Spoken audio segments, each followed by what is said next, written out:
বিসমিল্লাহির রহমানির রহিম। প্রিয় দেশবাসী, আসসালামু আলাইকুম। হিজরি 61 সনের পবিত্র এই দিনে ফোরাত নদীর তীরে কারবালার প্রান্তরে মহানবী হজরত মুহাম্মদ সাল্লাল্লাহু আলাইহি সাল্লামের দৌহিত্র হজরত ইমাম হোসেন ও তার পরিবারের সদস্যরা শহীদ হয়েছিলেন। আমি তাদের প্রতি গভীর শ্রদ্ধা জানাচ্ছি। 1975 সালের 15ই আগস্ট বাংলার মাটিতেও জাতির পিতা বঙ্গবন্ধু শেখ মুজিবুর রহমানকে সপরিবারে হত্যা করে আরেক কারবালা বাংলার মাটিতে সৃষ্টি হয়েছিল। যারা শাহাদাত বরণ করেছেন, আমি তাদের প্রতি শ্রদ্ধা জানাচ্ছি। 1971 সালে মহান মুক্তিযুদ্ধের 23 লাখ শহীদ এবং 2 লাখ নির্যাতিতা মা বোনের প্রতি শ্রদ্ধা জানাই। প্রিয় দেশবাসী, আজকে অত্যন্ত বেদনা ভারাক্রান্ত মন নিয়ে আপনাদের সামনে উপস্থিত হয়েছি। লাখো শহীদের রক্তের বিনিময়ে অর্জিত স্বাধীন বাংলাদেশের জনগণের আর্থসামাজিক উন্নয়নের জন্য নিরলসভাবে পরিশ্রম করে যাচ্ছি। বিগত 15 বছরের মধ্যে বাংলাদেশের মানুষের ভাগ্যের পরিবর্তন করতে সক্ষম হয়েছি। শিক্ষা, দীক্ষা, জ্ঞান, বিজ্ঞান, প্রযুক্তি ব্যবহার এবং মানুষের মৌলিক চাহিদা পূরণ করতে অন্ন, বস্ত্র, বাসস্থান, চিকিৎসা, শিক্ষার ব্যবস্থা করে জনগণকে উন্নত জীবন দেওয়ার যাত্রা শুরু করেছি। অনেক সাফল্য অর্জন করেছি। বাংলাদেশকে বিশ্ব দরবারে একটা মর্যাদার আসনে অধিষ্ঠিত করতে সক্ষম হয়েছি। তারপরও আমাদের আরও অনেক দূর যেতে হবে। বাংলাদেশের মানুষ যখন একটু স্বস্তি শান্তিতে ফিরে, যখন তাদের মাঝে এমন কোনো ঘটনা ঘটে যা অত্যন্ত বেদনাদায়ক। 2018 সালে ছাত্র সমাজের আন্দোলনে পরিপ্রেক্ষিতে সরকার সরকারি চাকরিতে কোটা প্রথা বাতিল করে একটা পরিপত্র জারি করে। পরবর্তীকালে মুক্তিযোদ্ধাদের পক্ষ থেকে কোটা বহাল রাখার পক্ষে উচ্চ আদালত 2018 সালে জারি করা সরকারের পরিপত্র বাতিল করে দেয়। সরকারের পক্ষ থেকে পরিপত্র বহাল রাখার জন্য সর্বোচ্চ আদালতে আপিল করা হয় এবং মহামান্য আদালত শুনানির দিন ধার্য করে। এ সময় ছাত্ররা কোটা সংস্কারের দাবি নিয়ে আবারও আন্দোলন শুরু করে। এই আন্দোলনের শুরু থেকেই সরকার যথেষ্ট ধৈর্য ও সহনশীলতা প্রদর্শন করেছে, বরং আন্দোলনকারীদের নিরাপত্তা নিশ্চিত করার ক্ষেত্রে পুলিশ সহযোগিতা করে। মহামান্য রাষ্ট্রপতির কাছে যখন আন্দোলনকারীরা স্মারকলিপি প্রদান করার ইচ্ছা প্রকাশ করে, সেক্ষেত্রে তাদের সুযোগ করে দেওয়া হয় এবং নিরাপত্তারও ব্যবস্থা নেওয়া হয়। অত্যন্ত পরিতাপের বিষয় হলো, কিছু মহল এই আন্দোলনের সুযোগটা নিয়ে অনাকাঙ্ক্ষিত উচ্চাবিলাস চরিতার্থ করার সুযোগ নিয়ে সন্ত্রাসী কর্মকাণ্ডে লিপ্ত হয়।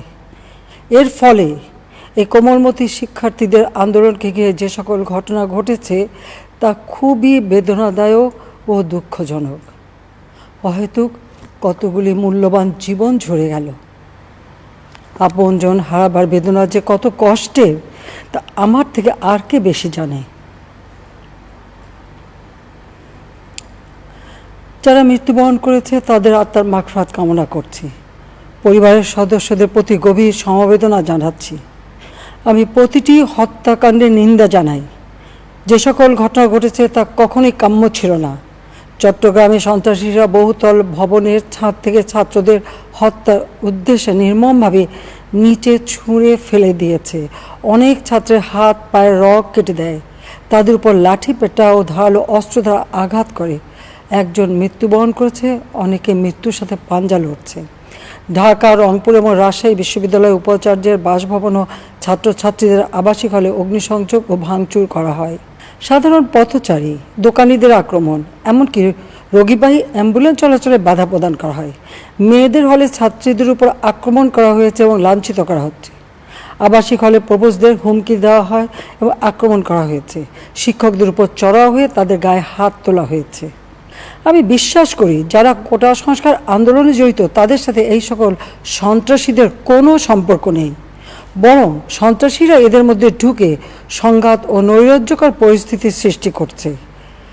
এই ধরনের ঘটনার সঙ্গে যারা জড়িত তাদের চিহ্নিত করে উপযুক্ত শাস্তির ব্যবস্থা করা হবে। যারা হত্যাকাণ্ডের শিকার হয়েছে তাদের পরিবারের জন্য জীবন জীবিকা নির্বাহের ক্ষেত্রে যে সহযোগিতা দরকার তা আমি করব। আমি দ্ব্যর্থহীনভাবে ঘোষণা করছি, যারা হত্যাকাণ্ড, লুটপাট ও সন্ত্রাসী কর্মকাণ্ড চালিয়েছে, এরা যেই হোক না কেন তারা যেন উপযুক্ত শাস্তি পায় সে ব্যবস্থা নেওয়া হবে। আমি আরও ঘোষণা করছি, হত্যাকাণ্ড সহ যে সকল অনভিপ্রেত ঘটনা ঘটেছে সুষ্ঠু ও ন্যায় বিচারের সাথে সে সকল বিষয়ে বিচার বিভাগীয় তদন্ত করা হবে। কাদের উস্কানিতে সংঘর্ষের সূত্রপাত হলো, কারা কোন উদ্দেশ্যে দেশকে একটি অরাজক পরিস্থিতির দিকে ঠেলে দিল তা তদন্ত করে বের করা হবে। আমি আন্দোলনরত কোমলমতি ছাত্রছাত্রীদের নিরাপত্তা নিয়ে অত্যন্ত উদ্বিগ্ন। এই সন্ত্রাসীরা যে কোনো সময় সংঘাতের পরিবেশ তৈরি করে তাদের ক্ষতি সাধন করতে পারে। তাই শিক্ষার্থীদের পিতা মাতা, অভিভাবক এবং শিক্ষকদের প্রতি আমার আবেদন, তারা যেন তাদের সন্তানদের নিরাপত্তার বিষয়ে সজাগ থাকেন। একই সাথে সকল শিক্ষা প্রতিষ্ঠানের ছাত্রছাত্রীদের নিরাপত্তার বিষয়টি বিশেষভাবে নজর রাখেন। সরকার হাইকোর্টের রায়ের বিরুদ্ধে সর্বোচ্চ আদালতে আপিল করেছে। আপিল আদালতের শুনানির দিন ধার্য করা হয়েছে। আদালত শিক্ষার্থীদের কোনো বক্তব্য থাকলে তা শোনার সুযোগ সৃষ্টি করে দিয়েছে। এই আইনি প্রক্রিয়ার মাধ্যমে সমস্যার সমাধানের সুযোগ রয়েছে। এই আইন প্রক্রিয়া সমাধানের সুযোগ থাকা সত্ত্বেও রাস্তায় আন্দোলনে নেমে দুষ্কৃতিকারীদের সংঘাতের সুযোগ করে দেবেন না।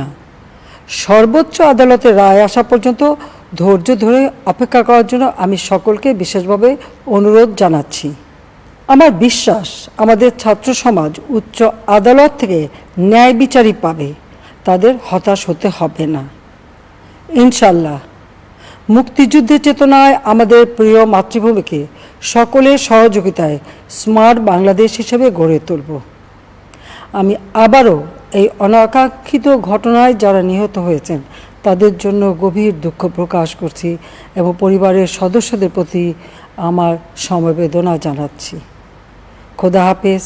জয় বাংলা, জয় বঙ্গবন্ধু, বাংলাদেশ চিরজীবী হোক।